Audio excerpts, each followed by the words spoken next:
Hello to the friends of the Museum of South Texas History. My name is Francisco Guajardo, the CEO of the museum, and welcome to the September edition of Museum Pláticas. We've got a really good one today. I mean, we've always had good ones. This one, however, is an occasion to hear some different kinds of stories. So the first segment will be with Kellye Ortega.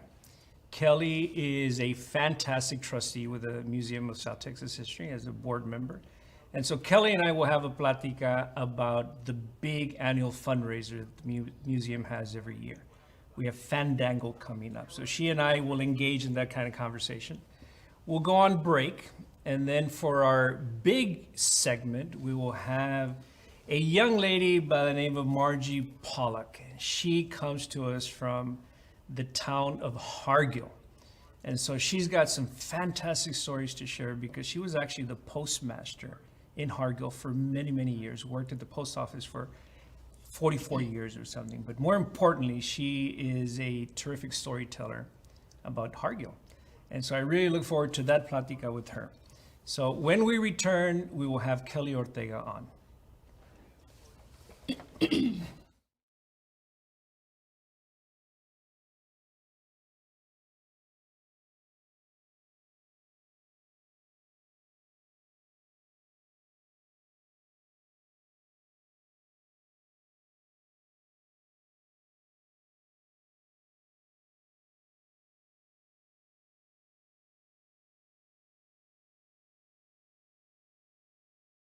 Safely with friends and use your cell phone for bidding. It's all for a great cause to support the museum's preservation and education programs. Call the museum for reservations or visit the website for more information. Let's celebrate safely and party with a purpose.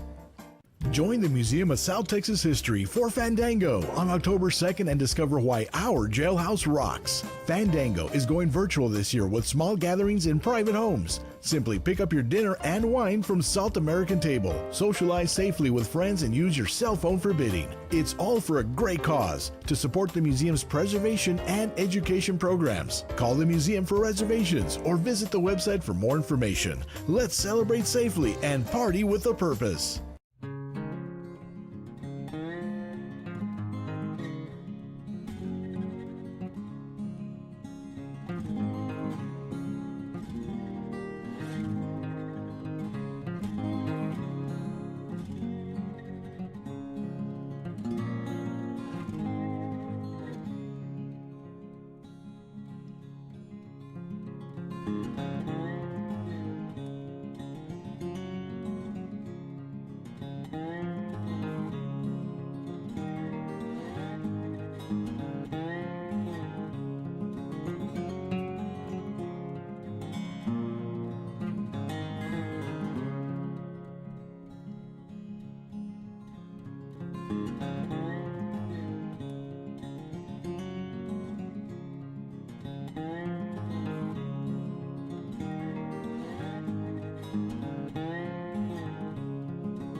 And welcome back, friends of the Museum of South Texas History. And so today we have a real treat. We have Kellye Ortega with us.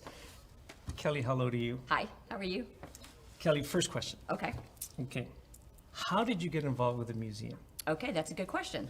The way I got initially involved with the museum was through Shan. Shan's son, Duncan, and my daughter, Miranda, went through St. Matthew's together. So we would come we would come to Fandango. Sal and my husband and I, Shan would invite us. We would come, sell at the table. And one Fandango, I said, hey, if you ever need help at the museum, let me know. Well, that's how she helped me, had me help. So I got put on the board. This one question. Okay. Hey, if you ever need help, that seems to be getting to know you and a little bit of your family kind of, disposition. Okay. That the helping seems to be part of what you're about. I agree with that. Yes, I do. Yeah, so I agree tell with me a that. little bit about that. Like, how does that come to be part of how you are? Where does it come from? How is it nurtured? That sort of thing. Well, of course, it comes from growing up where we did and how we did. We grew up in Hargill. My mom, dad, I've got 3 sisters, and it began then. You help at your church. My mom was postmaster. You help at the post office. One of y'all needs to come mow the yard. Who's going to help me put the flag up? Who's going to take it down? Help at your grandmother's. She needs. So it kind of started from there. And then, just being a part of this community, because we lived in Hargill, but we all came to school in Edinburgh. So we would, be a part of this community, help if we can. And then as I got older and got married and had kids, and then was able then to volunteer. And I had the time to do it, and that's kind of how it started. And I wanted to do it. I've enjoyed my time here at the museum. This is my second time, actually, on the museum board. I was on it a few years back when my kids were smaller, but it kind of got to where I really wasn't being able to give the time here that I wanted. So I backed off, and I told Lynn and Shan, I said, I'll be back in a few years if you'll have me. And so that's why I'm back now. So there's a story you don't know, but I'm going to share it with you just between the two of us. Okay. Yeah, I don't want other people to pick up on this, but when you leave, often we say, how do we clone her? Oh, well, thank you. That's a nice compliment. I Yeah, appreciate I that. mean, you are like the ideal trustee. Thank you. Time. I hope I've done my part, do my part. Oh, no, absolutely. And so, we love having you around. But we're supposed to talk about We are. Fandango. So That's why Kellye, we're here. we have this event. Yes, we do. Right? That is a really, really important event It for is. the museum Yes, it because is. just so the community can understand, so this museum has now been around for 51 years. And it's been around because it's had good leadership. Like Right. Shan was a Right. terrific leader. We've had good staff through the years. And then we have good support. We have good public sector support that helps us, with some finances to be able to pay the bills. But then it's not enough. That's like 38% of the support. Then we need to raise all the money ourselves. Right.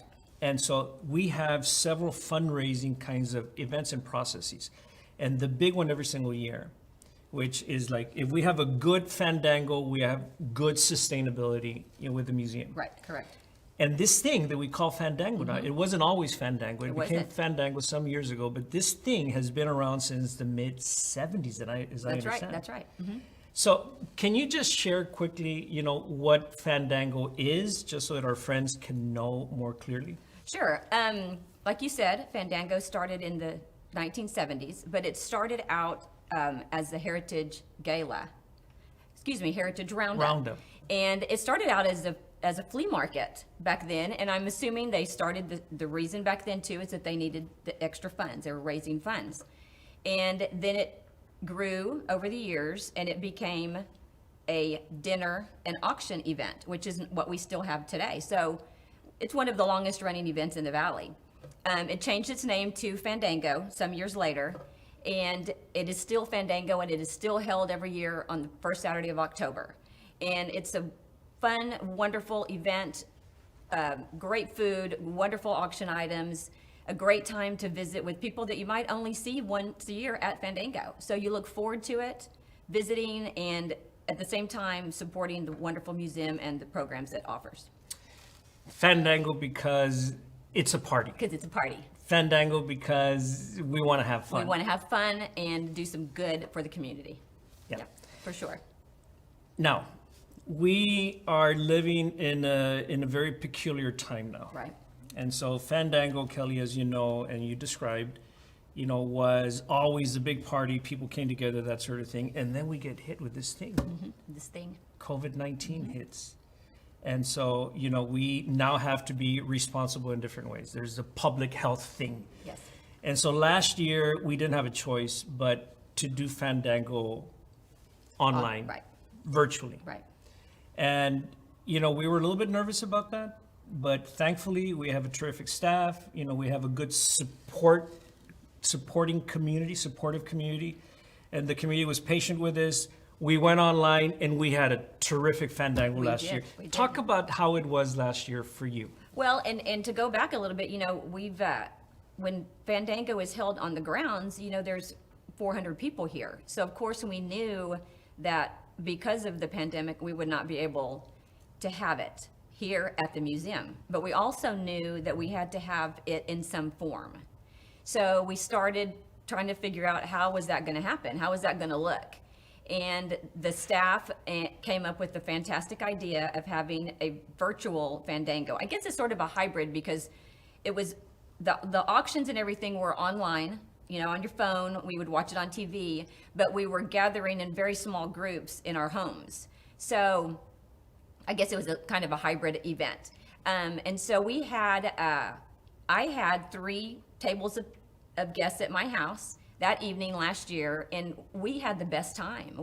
The food was great, the company was great, and this is in October, so had gone through quite a few months of really not visiting with people because of the pandemic. So everyone was kind of ready to get together, not too sure, but we did, and we had such a fun evening. It was all around fun, and we would check with the person next to us, how's your auction item going? And did you win? And you're bidding against me. And we had so much fun.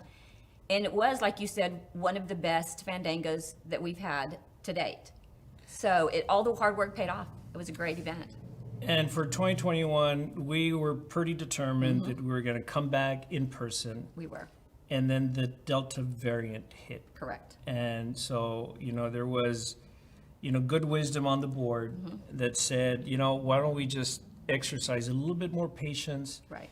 do it virtually again. And so we said, let's do that. Right. And so this year we're doing it virtually again. And so, Yes. so Kellye, I just want to describe a little bit what it would look like and what people would get. Like, for example, this year, the dinner will be provided by Salt. Yes, it is. Is Yes. terrific restaurant in McAllen. Terrific restaurant. And so the Delgado Collective manages that, Yes. owns that, and they prepared this unbelievable thing. Well, you and I, Yes, we lucked out. we tested Yes, it, right? we did. A couple weeks Yeah, ago. we got to go to the testing. So they have the pork shank Yes. with the pan de campo. Yes. As Larry Delgado says, this is what my family used to do it like out in the ranch That's north right. of Edinburgh. That's right. And then we have this jalapeno Mashed potatoes. And then we have this mac and cheese. Yummy mac and cheese. Oh my God. It was all great. Yeah. And the salad was Tasty. terrific. Yeah, And then spinach salad. if you buy a table, and so our friends will know. And so there it is. There's an image of what it looks like. Right. It was so good. It's getting close to lunchtime coming. so if you buy a table, the table costs $1,500. For a standard. For a standard Correct. table, that's right. If somebody wants to invest more in the museum, you can buy a Premium table for $2,500. $2,500. And so if you buy the $1,500 table, you get 10 dinners. For the $2,500, also 10 dinners. You get 5 bottles of wine if you buy the standard. If you buy the premium, you get 5 bottles of wine and a pre-made cocktail. pre-made cocktail. That's right. It's the Paloma. It's the Paloma. That's that they right. That's what prepare y'all and decided sell. on. That's And right. then you get everything delivered to you if Yes, you're a premium if you're table. a premium table. Yeah. If you're a standard table. And don't forget the dessert. And the dessert. Yes. Oh, it's so good. And so then you get all that. And then what you do is you host. You host. That's right. You host, and so you then get on the YouTube Live Museum channel. Correct. Museum of South Texas History has a YouTube channel. And so you get on the big TV in your house or Yes, wherever. wherever You can you be on, choose. on an iPad. You can be on your phone. On your phone. Mm-hmm. So you see the stuff happening. We're going to have a show here. Yes. You know, and then we are doing the bidding through this app called BidPal. And so you see it there, bidpal.net /2021 Fandango. And you get on there and you will see two different things actually in one big continuum. So you see a couple hundred items that we are auctioning off through two different modalities. One of them is through a silent auction. Correct. And so the silent auction is actually going to go on live maybe a couple days before Yes. the actual event. That's right. And so you can bid on a number of things, really cool Great things. items. And then we're going to have the live auction. Yes. And when you go to that BidPal, app and site, you will see that we have a dozen live auction items that people can actually begin to bid. That's right. When it goes on live. That's right. Yeah. That's different from last year. It's different That's from right, last year yeah. because last year we had an auctioneer. This guy is unbelievable, Ross, Yes, right? yeah. And so Ross comes and blah, blah, blah, whatever, Yes, whatever. yes, and then, yes. and so there was a little bit of complication because we have a delay. A little delay. But it's okay. We worked through it. We did. We figured it out. We figured it That's out. And right. so you are at home, Kellye. Yes. And you're seeing something and you're saying, an apartment on 60th Street right by Columbus Circle in New York City, a block from Central Park. I want to bid on that. So how do Correct. you do that? I bid on my phone. On BidPal. BidPal? Yes. on 'Cause my you phone, can sitting only on bid my through your couch. phone. Correct. But you're watching You're watching through the TV. For the silent auction, everything is online. You're not watching anything. You're just bidding throughout the evening. You'll get notices that you've been outbid, so you'll rebid again because you don't want to lose that item. You want to make sure you win your item. And then at a certain time that evening, you'll go to your TV set, like you said, and then we watch the live auction live on TV. It's the concept is great and it's so much fun. Because you're with friends. Because you're with friends, and really you kind of feel a little more connected to the live auction sitting on your couch, And so Yeah, that's last terrific. year the back and forth between Ross and yourself, and it was great fun. It's a show. It's in itself. Yeah, So wow. we had a good time. We all sat around, all of us, and we had a good time. Yeah, no, It's really a fun thing. It's a lot of, and this year we're auctioning off in the live auction. Mm-hmm. We're auctioning off an evening That's right. with this Hollywood actor That's who right. happens to be from Elsa. That's right. Valente Rodriguez. He was on the George Lopez show. He was in like Aaron Brockovich. Aaron Brockovich. He was in on lots of things. He's in a lot of things. He's Yes. done over 100 movies, Yep. television shows, all kinds of stuff.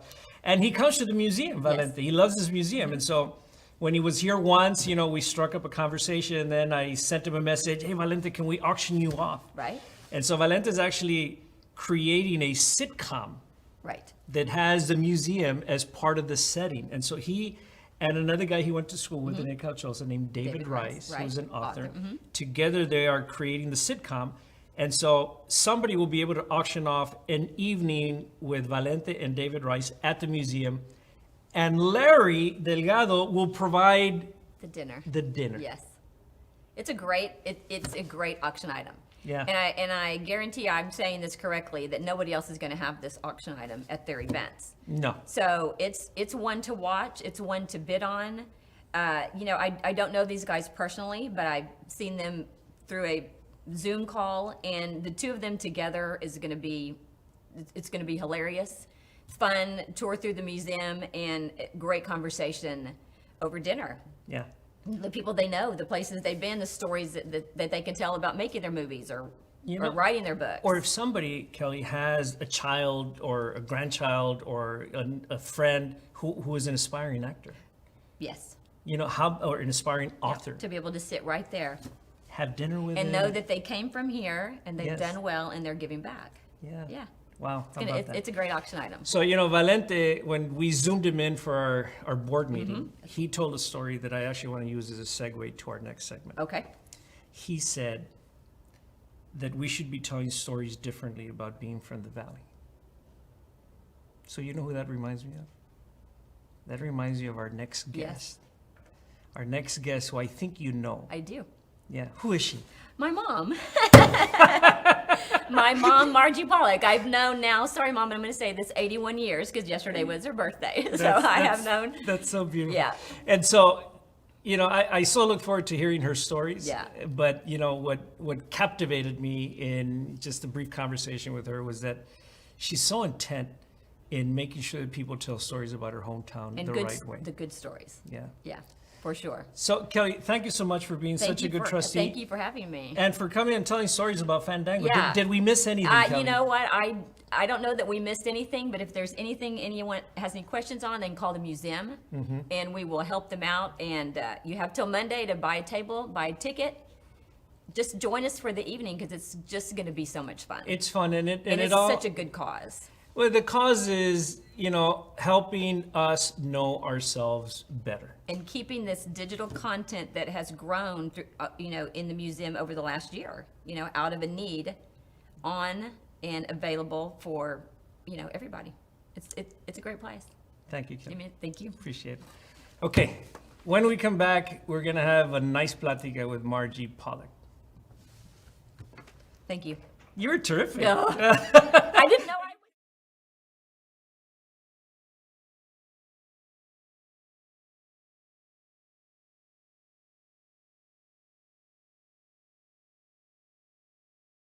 Join the Museum of South Texas History for Fandango on October 2nd and discover why our jailhouse rocks. Fandango is going virtual this year with small gatherings in private homes. Simply pick up your dinner and wine from South American Table. Socialize safely with friends and use your cell phone for bidding. It's all for a great cause to support the museum's preservation and education programs. Call the museum for reservations or visit the website for more information. Let's celebrate and party with a purpose.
Okay, welcome friends back to Museum Pláticas. So I have with me Margie, Pollock. How was that conversation that you heard between Kellye and me? It was very good, Uh-huh. very good. Kellye is a bright young lady. She is. You raised her well. Yes, I raised her well. Yeah.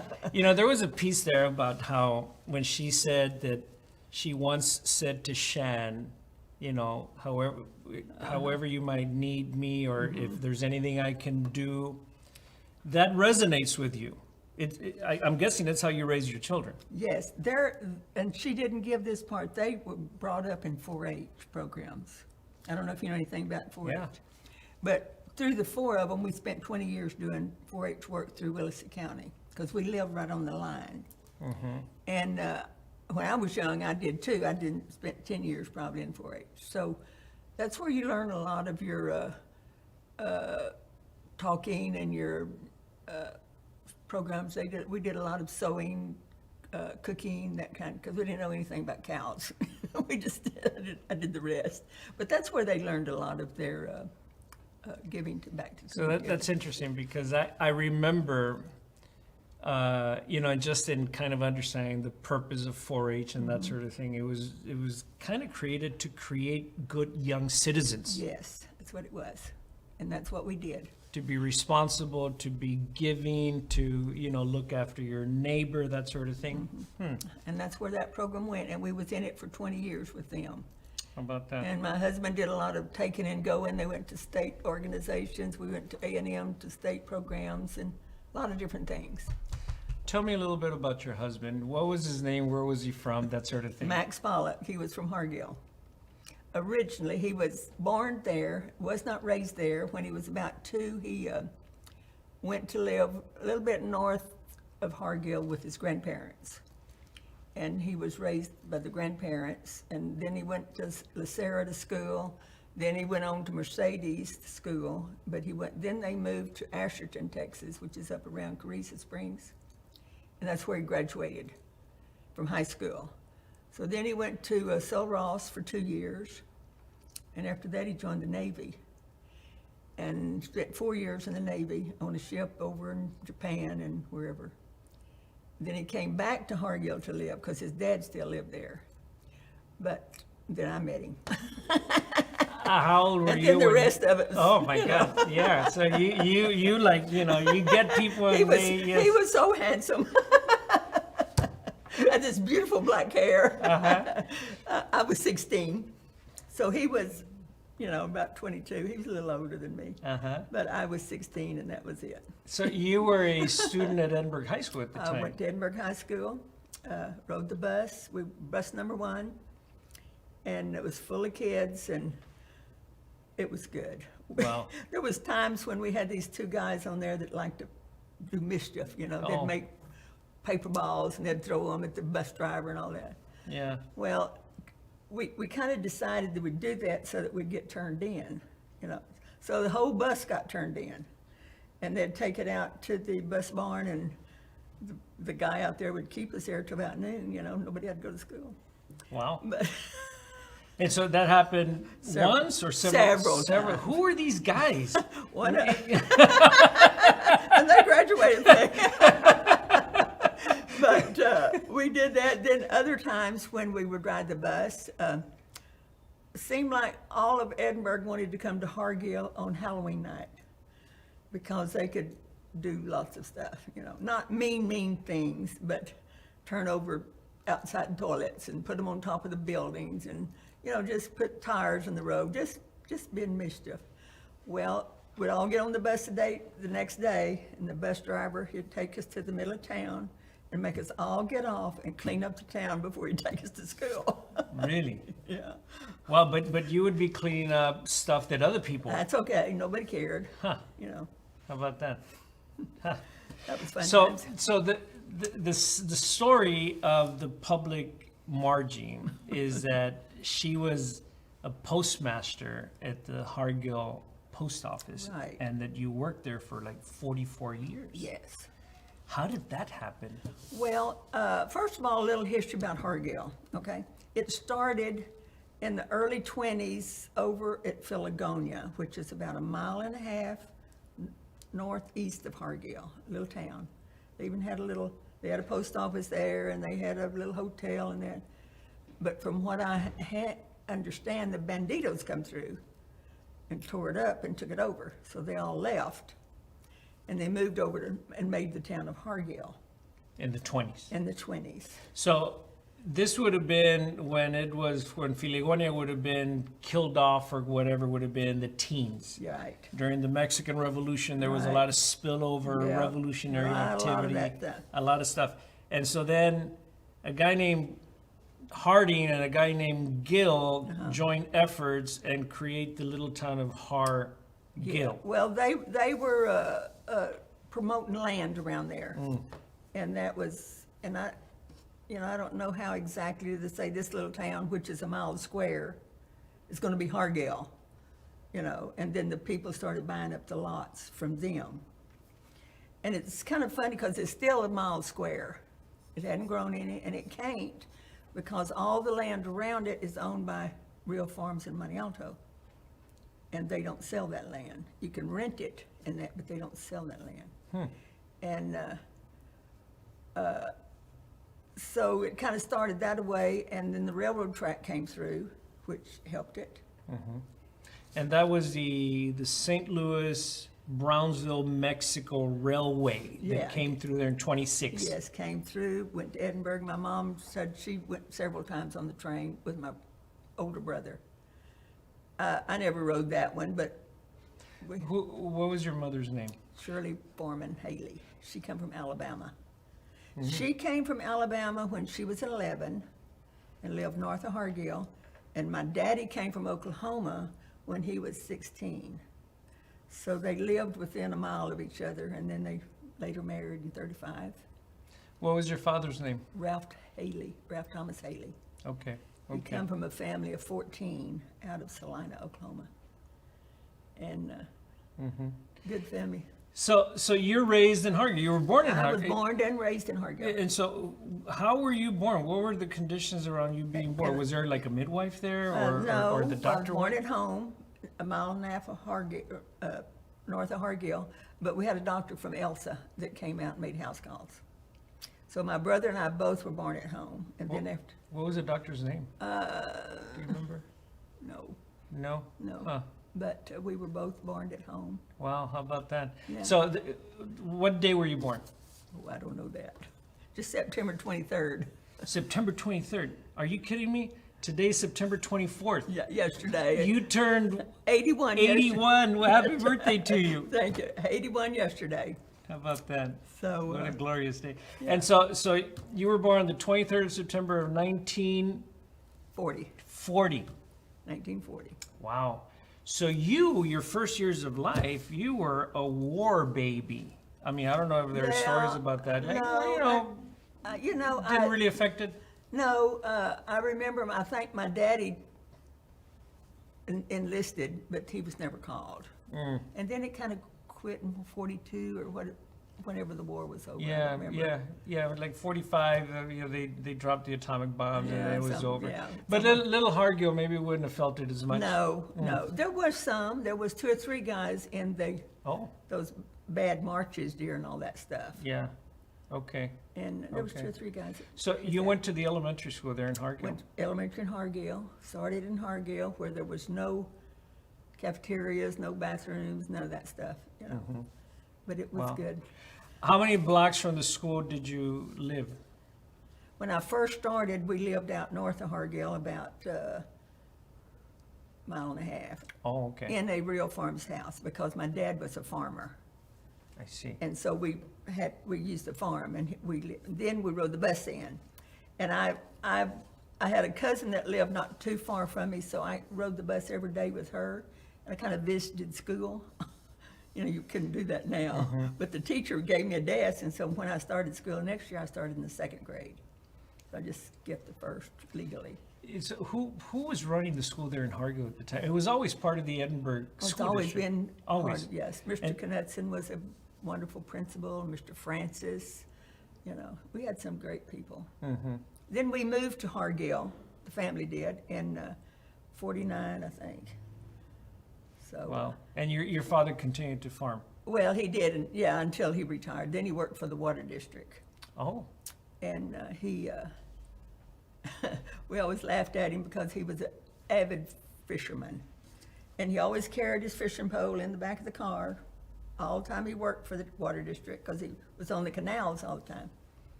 And was always bringing fish in. So when he retired, he never went fishing again.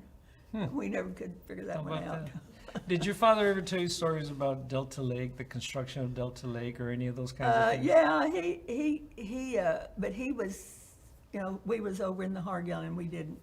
My husband helped kind of with that back when the Beulah came and messed it up so bad. Oh, yeah. He was on the cleanup part over there and helped over there quite a bit. Okay. Yeah, I think the National Guard was called in for Beulah, and there was a lot of Oh, it activity was around bad there. out there. Yeah, yeah. So how did it happen then that you become, the postmaster? It didn't happen immediately for you. You began to work at the post office probably like in the early 60s? Yes, we had twins that were born in 61, and so when they were about 2, I drove up to the post office, and the postmaster said, "Hey, would you like to work?" And I thought, I never thought about it, but I did. And I said, "Yeah, okay." So I started out like with an hour a day or something like that, just as a clerk. And so we went on that way, and then that postmaster retired, Mr. Newbrow, and his wife took over his job as the postmaster. And she said when I got all my last kids in school, then she would retire and that I could apply for it. And that's what happened. And I'd never rode in a plane or anything before. So when I went to apply for this job, they sent me all the way to Dallas for an interview on my own.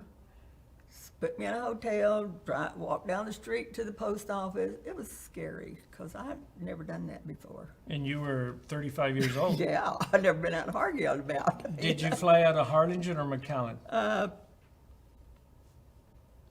I don't know. You don't remember? No, I don't remember that. Huh, that's But interesting. just And so did you go by yourself? all by myself. And so the government bought you a ticket, or Sent me a ticket, gave me a ticket. There was 3 of us that applied for it, me and 2 gentlemen. One from Corpus and one from somewhere else. and they hired the girl from Hargill? Well, the thing, this was during a time when they were pushing women for jobs or in the post office, pushing us out in the labor. Yeah. But there's also a couple of gentlemen that were the Latins, which they were also pushing that program out Uh-huh. there. Like diversity in the Yeah, workplace. I mean, big time. Yeah, but you were one of 3 applicants. I was one of 3.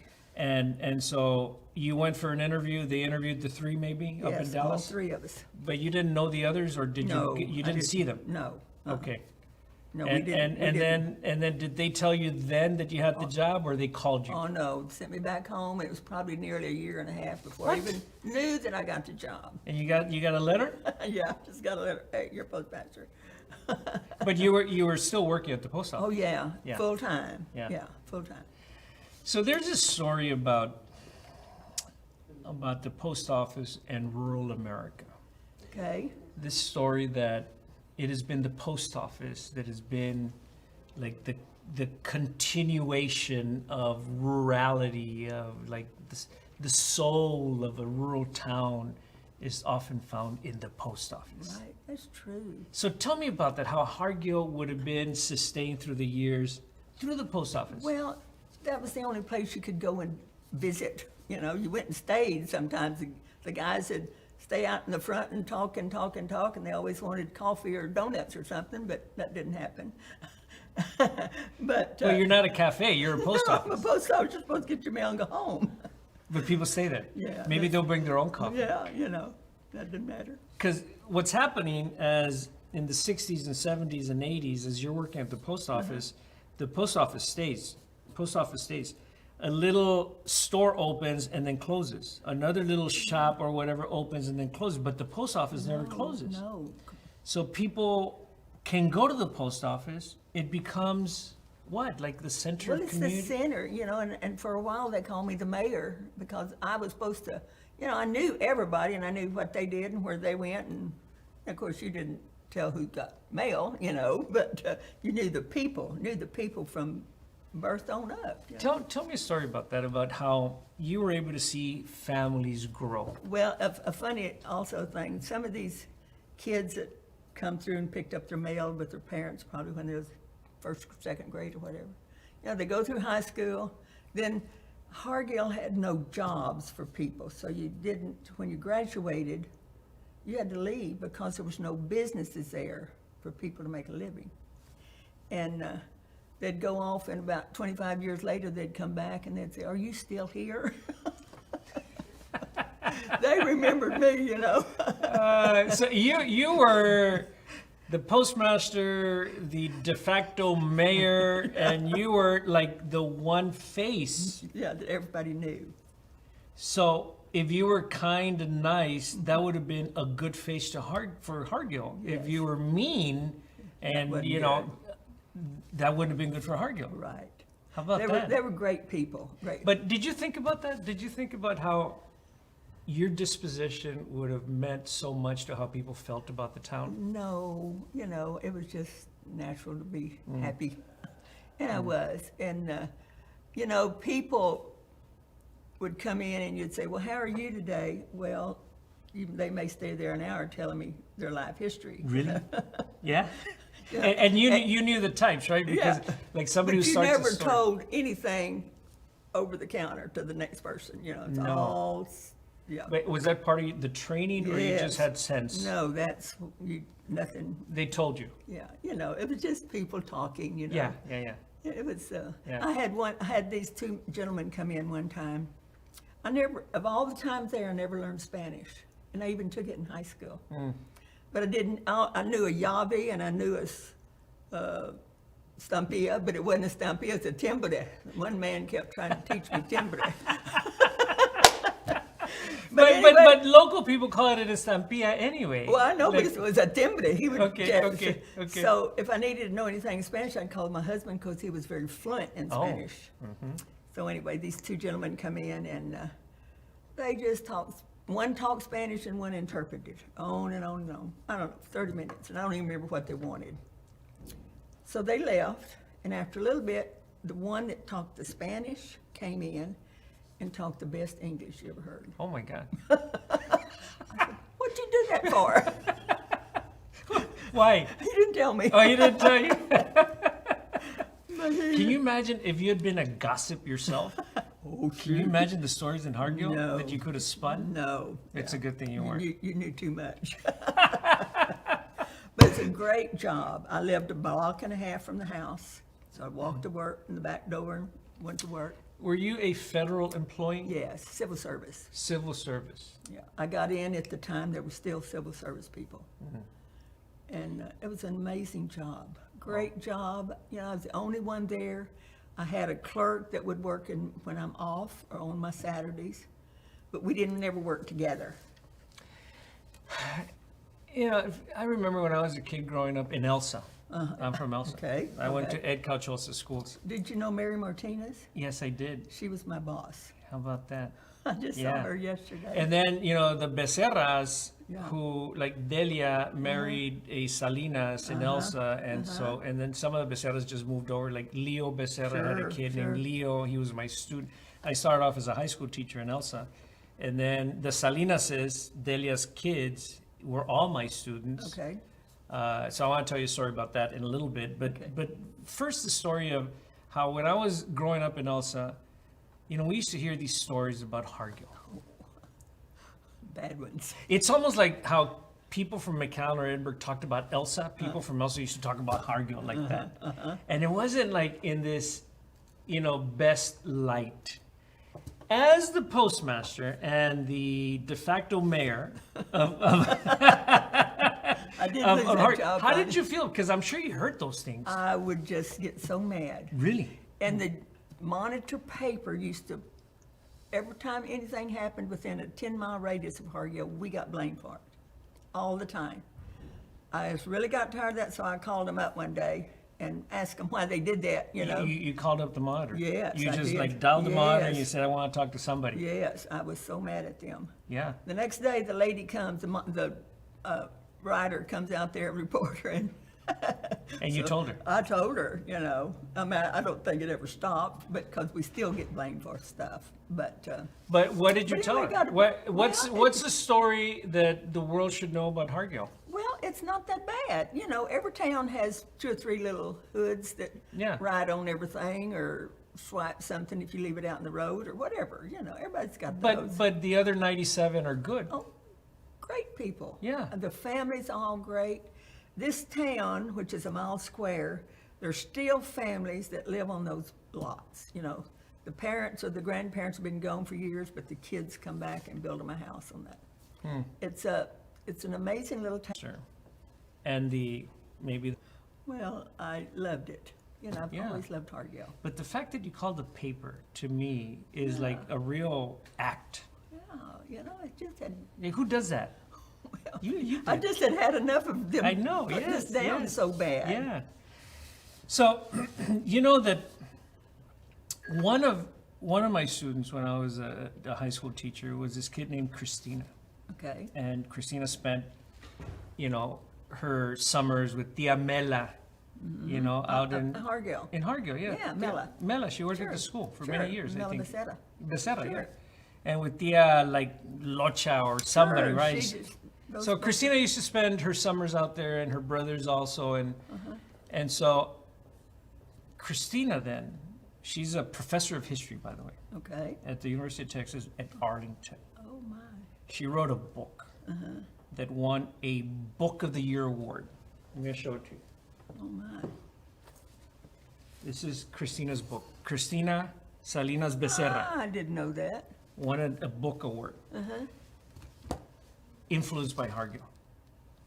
And then there was another kid, not a kid, she was born in 1942, Gloria I'm Ansaldúa. just going to remember.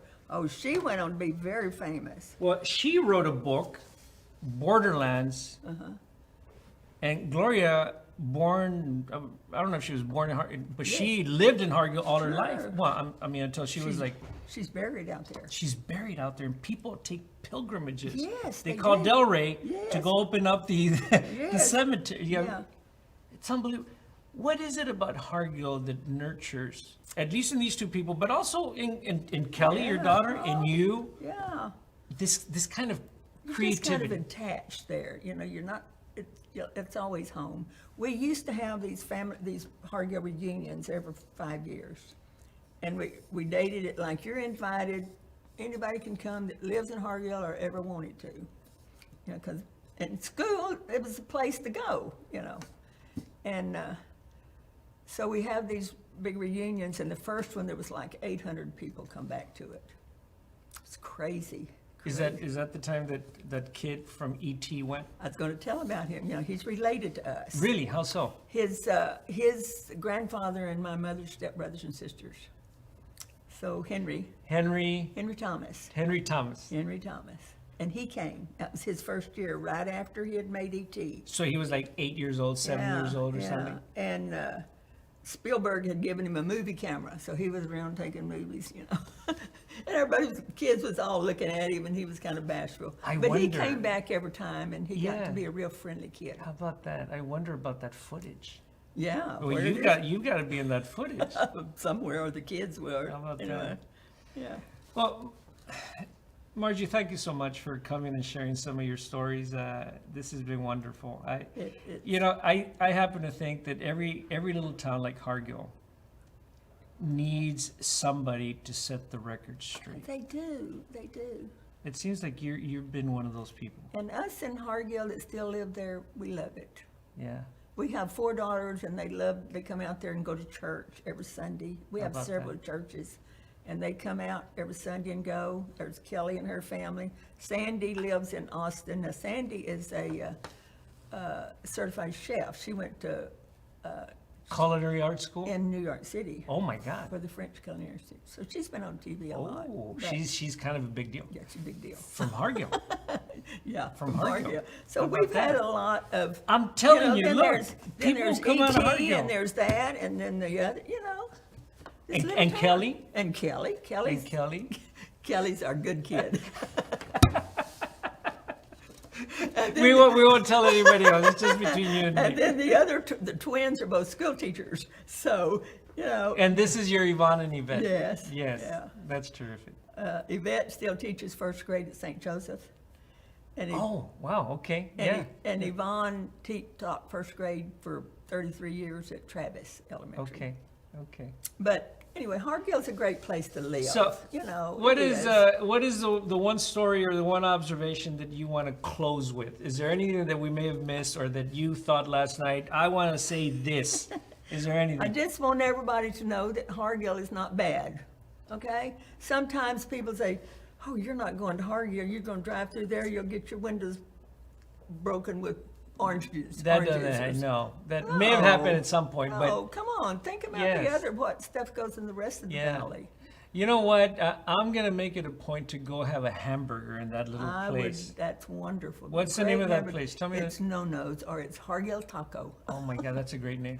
And he's No- open no- morning till about 2, makes great tacos, makes great enchiladas. Ah, you know, it's just a little store. He was born and raised there. yeah. So How about that? Thank you, Margie. Appreciate you coming by. I enjoyed it. Thank you, Okay. sir. Appreciate it. All right, so that is the September installment, Tony, of Museum Pláticas, and we encourage you to get involved with the museum. Come visit us at the museum. We're open every day except for Mondays. We're open 10 to 5 every day, and then open 1 to 5 on Sundays. Okay, so that's Monday through Saturday, and then on Sundays 1 to 5. And hopefully you can be part of Fandango this time around. That happens on October 2nd. You can call the museum or go to our website to check in on things. And so long, friends of the Museum of South Texas History.